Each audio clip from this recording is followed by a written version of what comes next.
Don't wish for less problems. Wish for more skills. Don't wish for less challenges. Wish for more wisdom.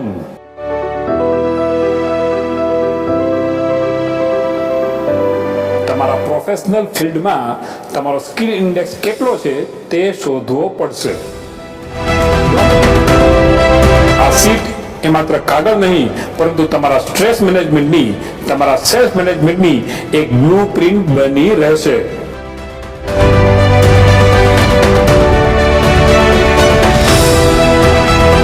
Constant factor, તમારા જે કંઈ પણ સ્ટ્રેસર્સ છે તેમાંથી કયા કોન્સ્ટન્ટ ફેક્ટર છે તેને અલગ કરો.